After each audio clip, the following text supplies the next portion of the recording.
नमस्कार साथियों, daily current affair show में आप सभी का बहुत बहुत स्वागत है। 15 जुलाई 2025 का यानी आज का करंट अफेयर और स्ट्रेटेजी के हम लोग पढ़ेंगे। जल्दी से शुरू कर देते हैं। पहला करंट अफेयर पूछा गया है, फोर्ब्स द्वारा जारी अमेरिका के सबसे अमीर प्रवासियों में अफ्रीकी मूल के कितने व्यक्ति शामिल हैं? उत्तर हो जाएगा 8। ध्यान दीजिएगा, अमेरिका में रहने वाले जो सबसे अमीर प्रवासी हैं इनकी सूची जारी की गई है फोर्ब्स के द्वारा। फोर्ब्स साथियों, फॉर्च्यून, फोर्ब्स, ये सब अमेरिका की बड़ी प्रतिष्ठित कंपनी है। यह लिस्ट जारी करती है, इंडेक्स जारी करती है, सूची जारी करती है, रिपोर्ट प्रकाशित करती है। तो फोर्ब्स पत्रिका के अनुसार अमेरिका के सबसे अमीर प्रवासियों में अफ्रीकी मूल के 8 व्यक्ति शामिल हैं, जिसमें सबसे धनी है, सबसे अमीर है एलन मस्क। साथियों, एलन मस्क दक्षिण अफ्रीका के हैं, दक्षिण अफ्रीका मूल के हैं एलन मस्क, और अमेरिका में बहुत बड़ा एम्पायर अपना खड़ा कर लिया है। एलन मस्क की इलेक्ट्रिक कार कंपनी है टेस्ला। एलन मस्क की निजी अंतरिक्ष एजेंसी है स्पेस एक्स। इसके अलावा बहुत सारी छोटी बड़ी कंपनियों के मालिक हैं एलन मस्क। अगर पूछे कि कुल कितने लोगों की सूची जारी की गई, तो फोर्ब्स ने 125 प्रवासी अमीरों की सूची जारी की थी अमेरिका में, 125 लोगों की। यहाँ चित्र आप देख सकते हैं इन लोगों की। दूसरा करंट अफेयर पूछा गया है, दुनिया की पहली पारंपरिक ज्ञान डिजिटल लाइब्रेरी की शुरुआत किसने की? पारंपरिक ज्ञान डिजिटल लाइब्रेरी दुनिया की पहली भारत ने अभी शुरू किया साथियों। इसका नाम है TKDL। TKDL का फुल फॉर्म पूछ सकता है, traditional knowledge digital library. Traditional knowledge digital library की शुरुआत हमारे देश भारत ने किया है। क्यों किया है साथियों?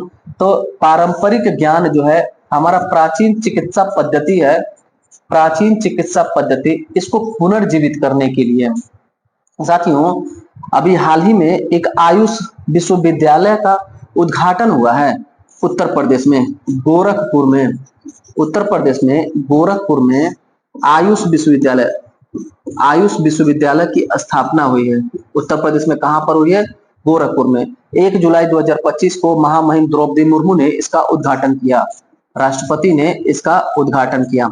यूपी में गोरखपुर में पहला आयुष विश्वविद्यालय और राज्य विश्वविद्यालय है, ये राज्य विश्वविद्यालय है।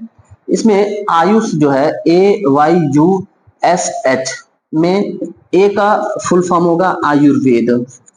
आयुर्वेद जो हमारी प्राचीन पारंपरिक स्वास्थ्य प्रणाली है, चिकित्सा प्रणाली है साथियों। वाई से हो जाएगा योगा, ये भी हमारे भारत की प्राचीन पद्धति है। यू से हो जाएगा यूनानी, ये प्राचीन है लेकिन यूनान की है। एस से हो जाएगा सिद्धि, जो भारत की है चिकित्सा पद्धति। और एच से हो जाएगा होम्योपैथ। होम्योपैथ साथियों, होम्योपैथ जो है वो जर्मनी की पद्धति है, जर्मनी की चिकित्सा पद्धति है, और इसके जनक हनीमैन महोदय हैं। इसके अलावा जो हम लोग अंग्रेजी दवा यूज करते हैं, एलोपैथ यूज करते हैं, एलोपैथ या अंग्रेजी, ये अंग्रेजों के दिन है, यानी इंग्लैंड के दिन है। इंग्लैंड यानी अंग्रेज, और अंग्रेजी दवा और एलोपैथ। उम्मीद है समझ में आया होगा आपको। अभी हाल ही में भारत दुनिया का पहला देश बना जिसने TKDL की शुरुआत की, पारंपरिक ज्ञान डिजिटल लाइब्रेरी की शुरुआत की। साथियों, इस पारंपरिक ज्ञान डिजिटल लाइब्रेरी की प्रशंसा भी WHO द्वारा की गई है। WHO ने अपने रिपोर्ट में हमारे भारत के पारंपरिक ज्ञान डिजिटल लाइब्रेरी की बहुत प्रशंसा की है। तीसरा करंट अफेयर पूछा गया है, क्रूज भारत मिशन से जुड़ने वाला पहला राज्य है। क्रूज भारत मिशन से जुड़ने वाला पहला राज्य है गुजरात। गुजरात क्रूज भारत मिशन से जुड़ने वाला पहला राज्य है। क्रूज भारत मिशन क्या है? देखिएगा, भारत सरकार ने टारगेट रखा है, लक्ष्य रखा है 2029 तक भारत को दुनिया का क्रूज पर्यटन हब बनाना। क्रूज पर्यटन हब बनाने का लक्ष्य भारत सरकार का कब तक है? 2029। उसी दिशा में एक कदम गुजरात ने भी उठाया है। गुजरात ने भी अपने प्रदेश में क्रूज मिशन शुरू किया है साथियों।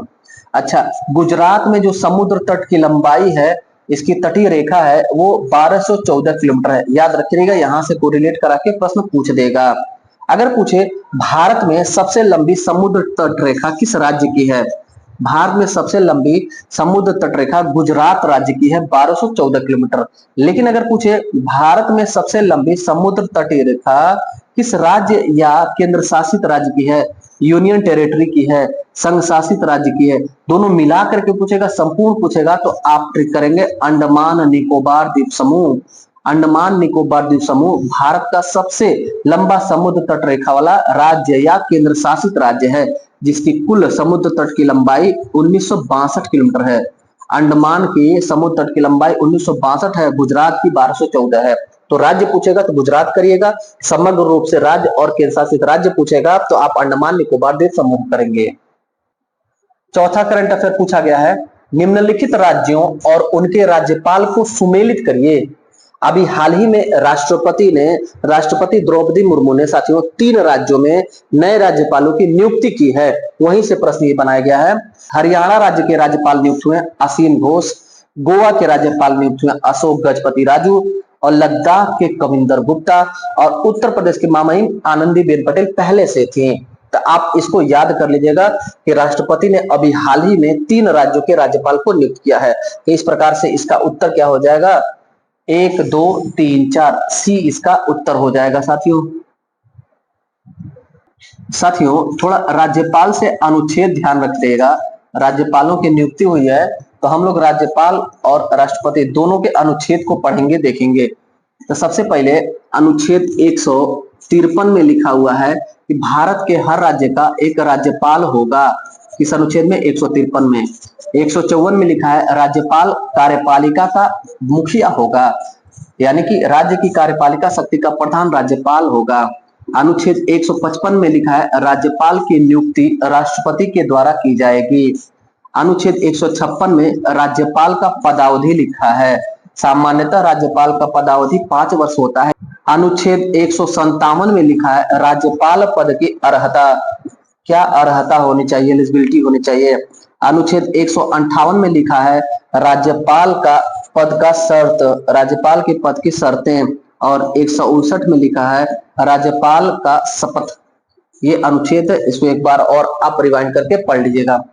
राष्ट्रपति के अनुच्छेदों पर नजर डालें तो अनुच्छेद 52 में लिखा है भारत का एक राष्ट्रपति होगा, भारत का एक राष्ट्रपति होगा। साथियों अनुच्छेद 53 में लिखा है कि संघ की कार्यपालिका का प्रधान राष्ट्रपति होगा और राज्य की कार्यपालिका का प्रधान राज्यपाल, इस अनुच्छेद में लिखा हुआ है। अनुच्छेद 54 को याद रखिएगा, राष्ट्रपति का निर्वाचक मंडल, राष्ट्रपति का निर्वाचन और निर्वाचक मंडल। अनुच्छेद 55 में लिखा हुआ है राष्ट्रपति के निर्वाचन की रीति, राष्ट्रपति के निर्वाचन की रीति परंपरा, रीति रिवाज, एकल संक्रमणी मत पद्धति, आनुपातिक प्रतिनिधित्व प्रणाली।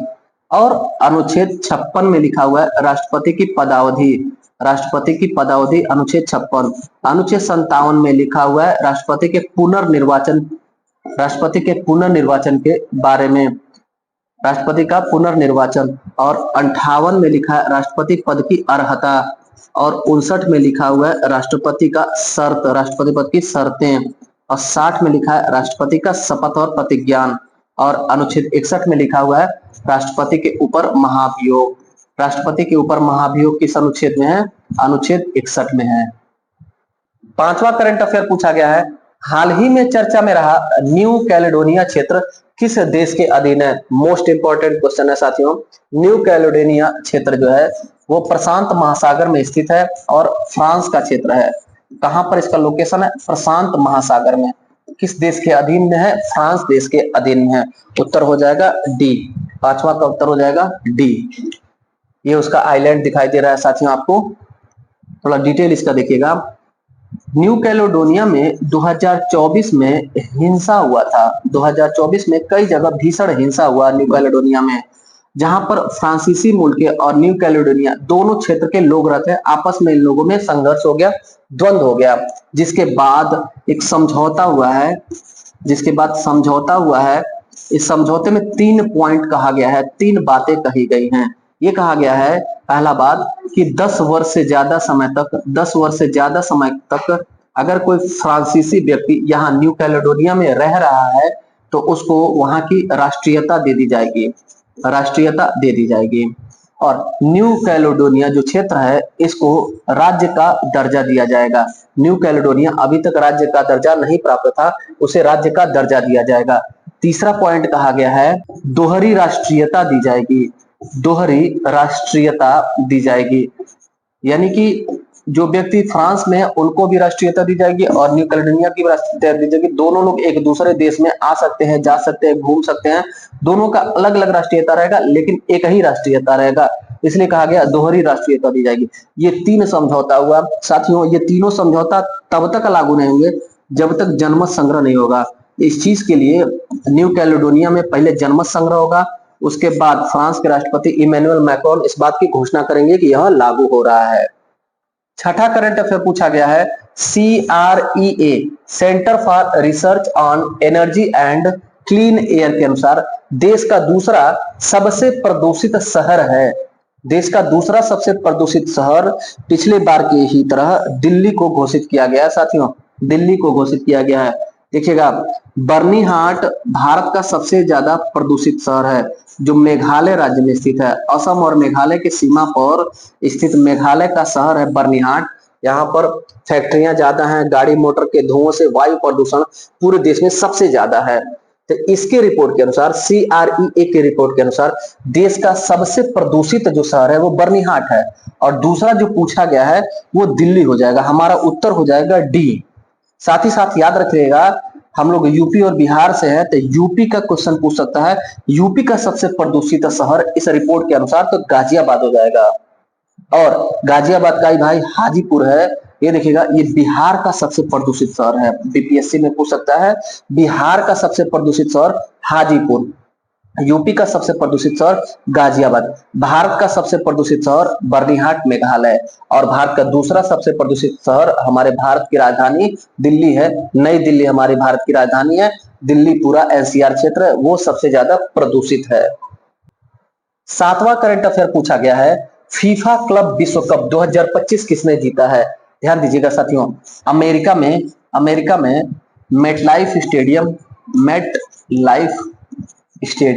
अमेरिका में मेटलाइफ स्टेडियम है न्यू जर्सी शहर और प्रांत में।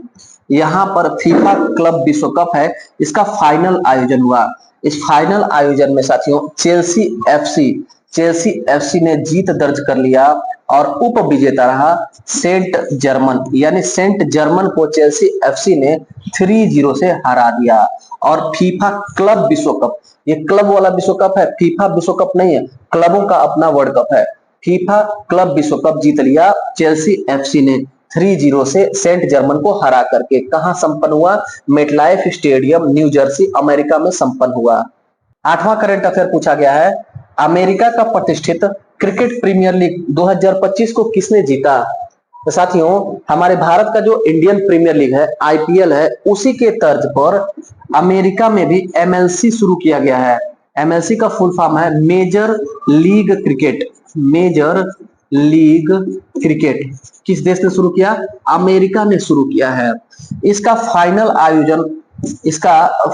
आयोजन हुआ साथियों अभी, इसका फाइनल हुआ टेक्सास राज्य शहर में। स्टेडियम का नाम पूछ दे तो ग्रैंड प्रेयरी स्टेडियम। इसमें साथियों एमएलसी का फाइनल जीत लिया एमआई न्यूयॉर्क टीम ने एमएलसी फाइनल 2025 जीत लिया अमेरिका में और उप विजेता रहा वाशिंगटन फ्रीडम।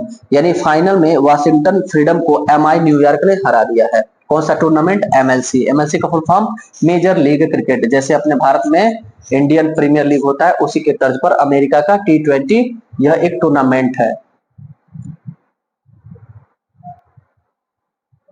9वां करंट अफेयर पूछा गया है राष्ट्रीय आयुर्विज्ञान आयोग के अध्यक्ष नियुक्त हुए हैं। राष्ट्रीय आयुर्विज्ञान आयोग या राष्ट्रीय चिकित्सा आयोग या नेशनल मेडिकल कमीशन, सब बात एक ही है।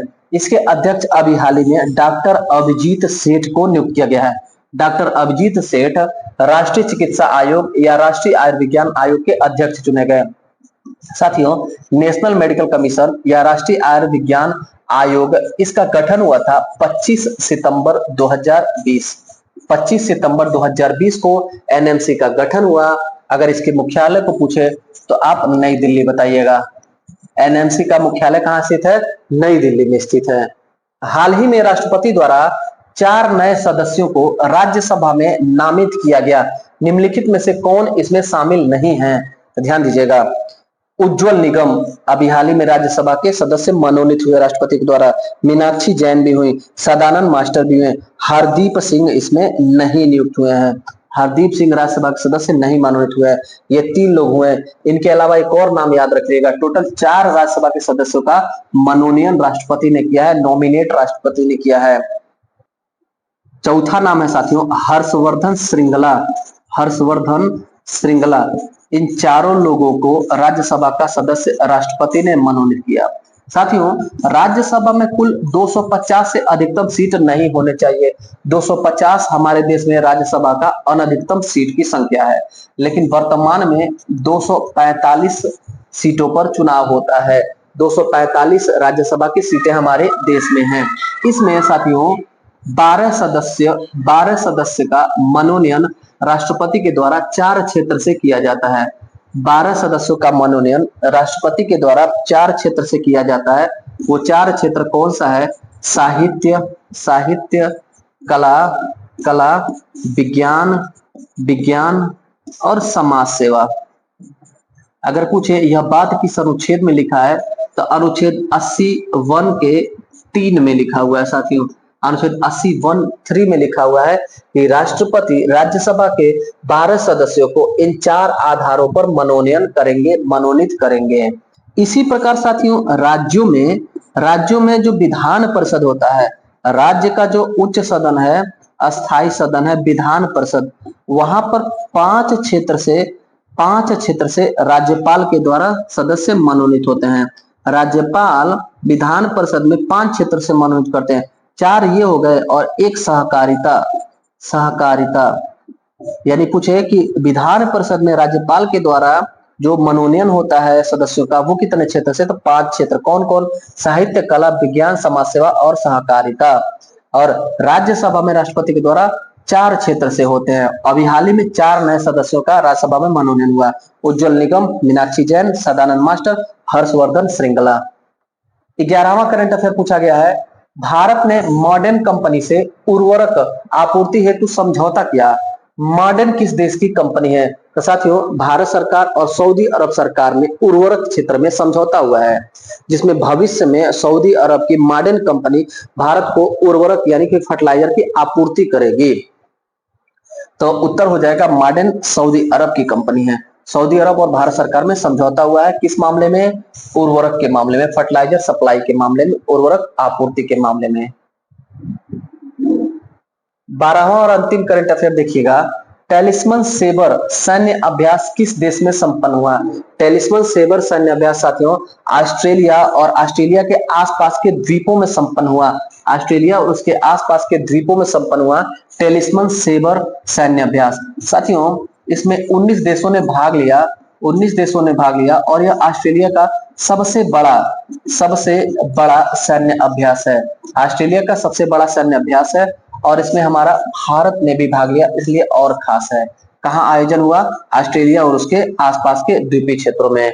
तो साथियों ये था आज का करंट अफेयर। कैसा लगा आज का क्लास? आपको फीडबैक अवश्य दीजिएगा। वीडियो पसंद आया हो तो लाइक कर दीजिएगा। चैनल को सब्सक्राइब अभी तक नहीं किए तो सब्सक्राइब कर दीजिए। अपने दोस्तों, छोटे भाई में, अपने जूनियर को ये वीडियो शेयर कर दीजिए। मिलते हैं अगले वीडियो क्लास में, तब तक के लिए धन्यवाद।